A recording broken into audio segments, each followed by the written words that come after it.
अनिरुद्ध आचार्य जी कहते हैं, चिंता करना बंद करो। जब चिंता करना शुरू हो जाए तो यह जान ले कि काम खराब होने वाला है। चिंताएं किसी भी कार्य के लिए एक बाधा है। इसके बजाय अपनी वर्तमान स्थिति को सुधारने के लिए तत्परता से कुछ करें। जब आपको नौकरी न मिलने के विचार आने लगे, यह समझ रखनी है कि जिसमें उतार चढ़ाव आते हैं उसे ही जीवन कहते हैं। जो कुछ भी होने वाला है वह होकर ही रहेगा। इसलिए हमेशा वर्तमान क्षण में रहना चुनें। भगवान को याद करें। जीवन में आगे बढ़ने के लिए सकारात्मक संजोगों के लिए आंतरिक रूप से प्रार्थना करें और नौकरी ढूंढने का हर संभव प्रयास करें। निर्णय लें, आज मेरे लिए इतना घर लाना जरूरी है और उस पर ध्यान केंद्रित करें। इस चरण में आपको अपनी नौकरी के प्रकार के बारे में ज्यादा नहीं सोचना है। यहाँ तक कि अगर आपको एक छोटी या कम कुशलता और प्रतिष्ठा वाली नौकरी मिल जाती है तो उसे स्वीकार करें और बेहतर काम मिलने तक उसे करते रहे। कम से कम आपके पास कुछ पैसे आ जाएंगे जिससे आपके जीवन का निर्वाह फिर से चलने लगेगा। इसके साथ ही अपनी पसंद की नौकरी के लिए सक्रिय होकर प्रयास करें। अपने दोस्तों, परिवारजनों और परिचितों को बताएं कि आप एक उचित नौकरी की तलाश कर रहे हैं। अपने परिवार के साथ बैठें, उन्हें व्यक्त करें कि मुझे नौकरी नहीं मिल रही है और अपनी वर्तमान स्थिति उन्हें समझाएं। उन्हें बताएं कि इस कठिन समय को पार करने के लिए आपको उनकी मदद और समर्थन की आवश्यकता होगी। खर्च में कटौती और बचत के लिए एक साथ काम करें जब तक कि सब सामान्य न हो जाए। एक बजट बनाएं और उस पर टिके रहें। आवश्यक चीजों का ही समावेश करें, लेकिन खाने की चीजों में कटौती न करें। अपनी संपत्ति साधन से सीमित होकर जिए और चिंता नहीं करें। धन के संबंध में प्रकृति का नियम है, धन का वास उस घर में होता है जहां आपस में शांति, संतोष है और जो भगवान की भक्ति करते हैं। धन की प्राप्ति हमारे पुण्य कर्मों के आधार से है। इसलिए धैर्य रखें, लोगों की मदद करने की कोशिश करें और किसी भी व्यक्ति के बारे में नकारात्मक बातों का चिंतन न करें, चाहे आपकी परिस्थितियां कैसी भी हों। सुनिश्चित करें कि आप अपनी मौजूदा परिस्थिति से बाहर आने के लिए जो भी प्रयास करते हैं उसमें कपट या छल बिल्कुल नहीं हो। गलत तरीके से धन कमाने की कोशिश न करें।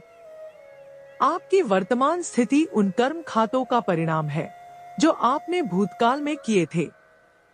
कुछ समय निकाले और आपके द्वारा किए गए गलत कामों के लिए ईमानदारी से माफी मांगे। उन्हें फिर से कभी न दोहराने का संकल्प ले। भगवान पर भरोसा रखो।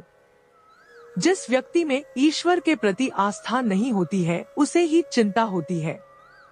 भगवान कहते हैं, चिंता मत करो, सब कुछ मुझ पर छोड़ दो। इसलिए जो ईश्वर में विश्वास करता है वह चिंता नहीं करता है, क्योंकि यदि वह वास्तव में विश्वास करता है तो वह सब कुछ भगवान पर छोड़ देगा और अच्छी तरह से सो जाएगा। जब आपके पास नौकरी नहीं है और आप आध्यात्मिक है तो उसमें समय बिताइए। जब यह आपके करियर के मंदी का दौर है तो पूरी तरह आध्यात्मिक गतिविधियों से जुड़ जाइए। इससे जल्दी ही अंतराय कर्म खत्म होकर अनुकूल परिस्थितियां आएंगी। मुझे नौकरी नहीं मिल रही है, जल्द ही मुझे एक नौकरी मिल गई में बदल जाएगा। जब रात का समय रहता है तो क्या आपके चिंता करने से सुबह जल्दी होगी या फिर शांति से सोते हुए रात के समय को बिता देने पर सुबह जल्दी होगी? हम उत्तर जानते हैं पर हम कुछ कर नहीं पाते और सिर्फ चिंता करते हैं, है ना? तो यहाँ कुछ आध्यात्मिक समझ है जिसे जब सही तरह से समझा जाता है तो हमें अपनी सभी तनाव और चिंताओं से छुटकारा दिलाता है। आइए हम विस्तार से उसका अध्ययन करें। आप चिंता करते हैं क्योंकि आपको लगता है मैं यह सब कर रहा हूँ।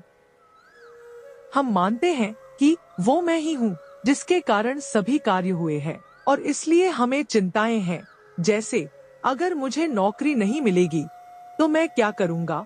मैं अपने जीवन यापन के लिए वेतन कहाँ से लाऊंगा? मैं अपने परिवार का निर्वहन कैसे करूंगा?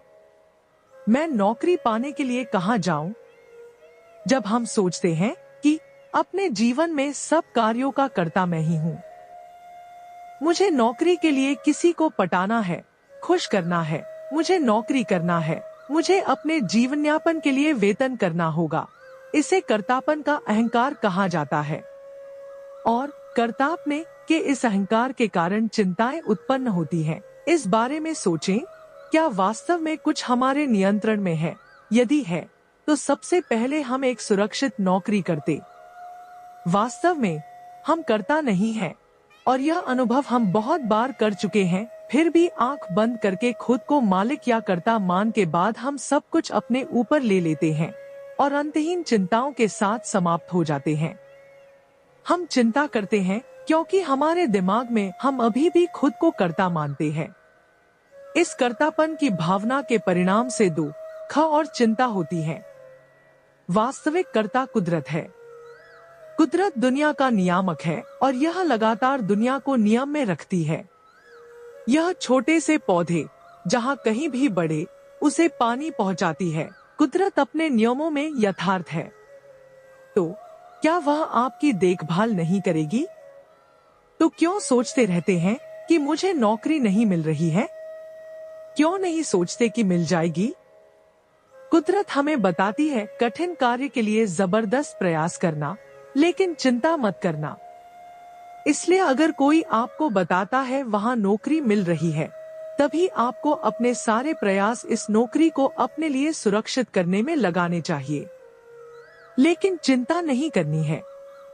चिंताओं का परिणाम क्या होता है? चिंताएं हमेशा काम को खराब करती हैं। इंटरव्यू पर जाते समय यदि आप चिंता करते हैं, तो आप गलत करने के लिए बाध्य हैं। चिंताएं इस दुनिया की हर चीज को बर्बाद करने का कारण रही हैं। चिंता करने से काम की गुणवत्ता कम हो जाती है, यह प्रकृति का नियम है। अगर चिंता नहीं है, तो परिणाम अद्भुत होंगे। चिंता हमें लगातार जलाती है, फिर चिंता करना बंद होता है। आत्मज्ञान से कर्तापना छूटेगा।